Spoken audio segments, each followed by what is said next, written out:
Hi friends, ನಿನ್ನೆ ಭಾರತ ಒಂದು ಅದ್ಭುತ ವಿಜಯಕ್ಕೆ ಆ ದೇವ್ರ ಕೊಡುಗೆನೂ ಇದೆ ಅಂತ ಹೇಳ್ತಾ ಯಾಕಂದರೆ ನಿನ್ನೆ ಮಳೆ ಹವಾಮಾನ ವರದಿ ಪ್ರಕಾರ ಮಳೆ ಆಗುತ್ತೆ ಅಂತ ಹೇಳಿದರು. ಒಂದು ವೇಳೆ ಮಳೆ ಆಗಿದ್ದರೆ ರನ್ ರೇಟ್ ಮೇಲೆ ವೆಸ್ಟ್ ಇಂಡೀಸ್ ಅವರು ಸೆಮಿಫೈನಲ್ ಹೋಗಿದ್ರು. ಹಾಗಾಗಿ ದೇವರಿಗೆ ನಮಸ್ಕರಿಸುತ್ತಾ ಮಳೆ ಆಗದೇ ಇರೋದರಿಂದ ಸೆಮಿಫೈನಲ್ ಭಾರತಕ್ಕೆ ಹೋಗಿದೆ ಅಂತ ಹೇಳ್ತಾ ಭಾರತ ಒಟ್ಟಾರೆಯಾಗಿ 6 ಬಾರಿ ಸೆಮಿಫೈನಲನ್ನು ರೀಚ್ ಆಗಿದೆ T20 ವಿಶ್ವಕಪ್ನಲ್ಲಿ. 2007, 14, 16 ಕಂಟಿನ್ಯೂ ನೋಡಿ, 22, 24, 26 3 ವರ್ಷ ಕಂಟಿನ್ಯೂ ಸೆಮಿಫೈನಲ್ ಹೋಗಿದೆ.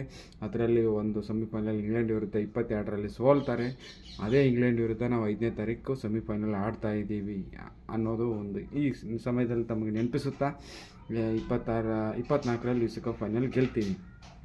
ಅದು ಬಿಟ್ಟರೆ ಇನ್ನೊಂದು ವಿಶೇಷ ಏನಂದರೆ, ಈ ಕೋಲ್ಕತ್ತಾದಲ್ಲಿ ಈಡನ್ ಗಾರ್ಡನ್ ಮೈದಾನದಲ್ಲಿ ಭಾರತ ಆಡಿದ 8 T20 ಪಂದ್ಯಗಳಲ್ಲಿ ಕೇವಲ ನಿನ್ನೆ ಮೊದಲನೇ ಪಂದ್ಯ ಗೆದ್ದಿರೋದು.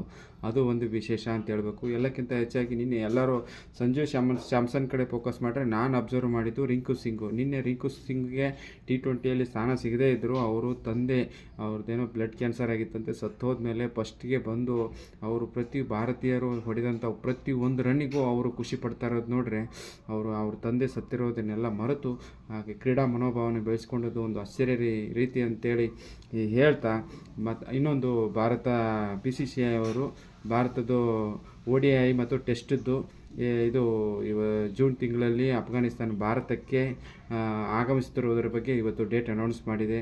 ಜೂನ್ 6ರಂದು ಏಕೈಕ ಟೆಸ್ಟ್ ಪಂದ್ಯ ನ್ಯೂ ಚಂಡೀಗಢ ನಡೆಯಲಿದ್ದು, ಇನ್ನು 3 ಏಕದಿನ ಪಂದ್ಯಗಳು 14ನೇ ತಾರೀಕಿಂದ ಧರ್ಮಶಾಲೆಯಲ್ಲಿ ಪ್ರಾರಂಭ ಆಗುತ್ತೆ.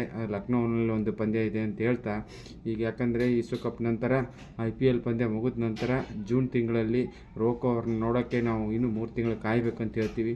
ಯಾಕಂದರೆ T20 ವಿಶ್ವಕಪ್ ಮುಗಿದ ನಂತರ ಇನ್ನು 2027 50 ವಿಶ್ವಕಪ್ಗೆ ಜಾಸ್ತಿ ಮಹತ್ವ ನೀಡಿರುವುದರಿಂದ ಅಲ್ಲಿ ಆ ಸರಣಿಯಲ್ಲಿ ವಿಶ್ವಕಪ್ ಇದು T20 ಪಂದ್ಯ ಇರುವುದಿಲ್ಲ ಅಂತೇಳಿ ನೆನಪಿಸುತ್ತಾ, ಯಾಕಂದರೆ ಹೆಚ್ಚಿನ 50 ಬಗ್ಗೆ ಫೋಕಸ್ ಮಾಡುತ್ತೆ ಇಂಡಿಯಾದವರು ಅಂತ ಹೇಳ್ತಾ ಈ ದಿನದ ವಿಡಿಯೋವನ್ನು ಮುಗಿಸ್ತಾ ಇದ್ದೀನಿ. ಜೈ ಹಿಂದ್.